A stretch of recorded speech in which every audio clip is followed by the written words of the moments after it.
Olá, gente querida, graça e paz, Pastor Rafael aqui, e hoje falando sobre o cristão e as festas juninas. Pode o crente fazer parte dessas festas? Quando chegam meados de junho, muitos cristãos novos e antigos, convertidos, começam a se questionar a respeito de poder ou não participar da festa junina. E principalmente se podem deixar seus filhos participarem de festas que tem nas escolas. Fique comigo até o final, que irei responder essas questões e falar sobre qual a relação do cristão para com essa cultura mundana. Curta, comente, se inscreva neste canal e vamos lá para mais um vídeo.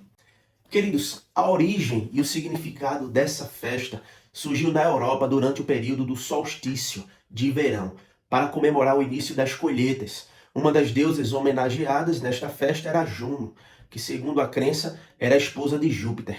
Quando o catolicismo começou a ganhar mais fiéis na Europa, a igreja então resolveu cristianizar a data, pois a mesma coincidia com o nascimento de João Batista, que foi primo de Jesus. A Igreja Católica também resolveu canonizar João Batista, reconhecendo ele e declarando ele como santo, o que lhe deu o título de São João. Daí você tem a ideia, a origem do nome, da festa, São João.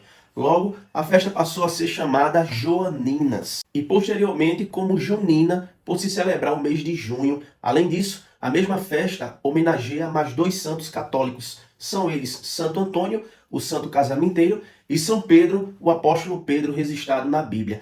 A festa junina, meus irmãos, foi trazida para o Brasil pelos portugueses no período colonial. Essa festa entrou em nosso folclore por influência dos portugueses, nossos colonizadores. As comidas típicas, as canções e as roupas caipiras são uma clara referência ao povo campestre que povoou principalmente o Nordeste do Brasil. Sobre os elementos simbólicos. Na realização das festas juninas são utilizados vários, cada um com seu significado.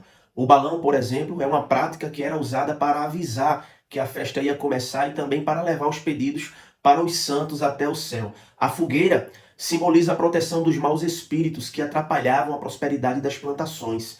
Quando as pessoas se reúnem em volta da fogueira, é para agradecer pelas fartas colheitas que têm recebido. Cada santo, então, tem uma fogueira diferente. A de Santo Antônio é quadrada, a de São João é redonda e a de São Pedro é triangular.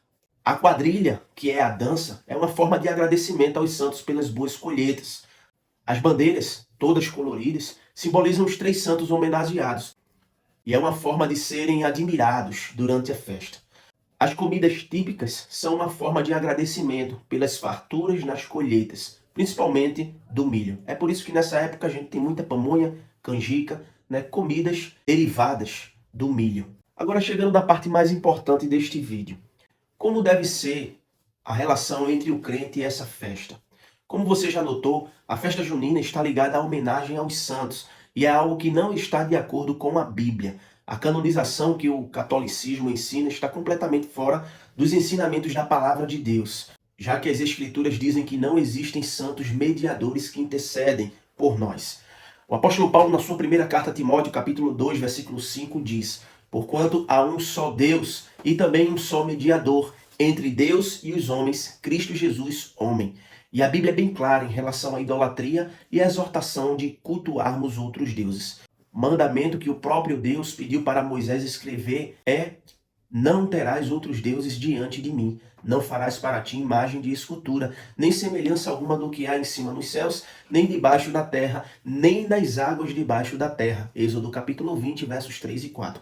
Primeira carta de Paulo aos Coríntios, capítulo 10, versículo 14, o apóstolo diz: portanto, meus amados, fujam da idolatria. Neste texto das Escrituras Sagradas, o apóstolo Paulo fala sobre a participação dos cristãos em refeições feitas no ambiente de rituais pagãos, dizendo que os cristãos não devem participar de tais coisas, pois está associada a sacrifícios oferecidos a demônios, e que ao consumir alimentos oferecidos a ídolos, estão ignorando a sua comunhão com Deus.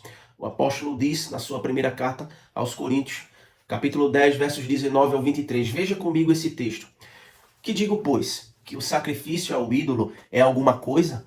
Ou o próprio ídolo tem algum valor? Antes digo que as coisas que eles sacrificam é a demônios, que as sacrificam e não a Deus. O apóstolo continua dizendo: eu não quero que vos torneis associados aos demônios, isto é, não se juntem com esses tipos de pessoas nem muito menos essas festas. Não podeis beber o cálice do Senhor e o cálice dos demônios.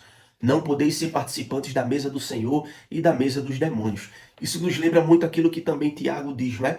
Na mesma fonte não pode jorrar água doce e água salgada. Assim como também semelhante ao que Jesus falou à igreja lá em Apocalipse. Assim como tu és nem frio nem quente e és morno, estou a ponto de vomitar-te da minha boca. Portanto, você que participa destas festas e é crente, precisa rever os seus conceitos. O apóstolo continua dizendo: todas as coisas são lícitas, mas nem todas convêm. Todas são lícitas, mas nem todas edificam. É preciso o cristão analisar aquilo que vai lhe edificar e aquilo que vai lhe prejudicar na sua fé, na sua comunhão com Deus. Portanto, queridos, a festa junina se enquadra na mesma categoria de outras festas pagãs. Por isso, o cristão não deve participar desta festa. E se você tem uma criança em casa, a melhor coisa que você deve fazer é explicar as razões pelas quais não convém participar desta festa. Em Atos 15, 29, o texto diz que vos abstenhais das coisas sacrificadas aos ídolos.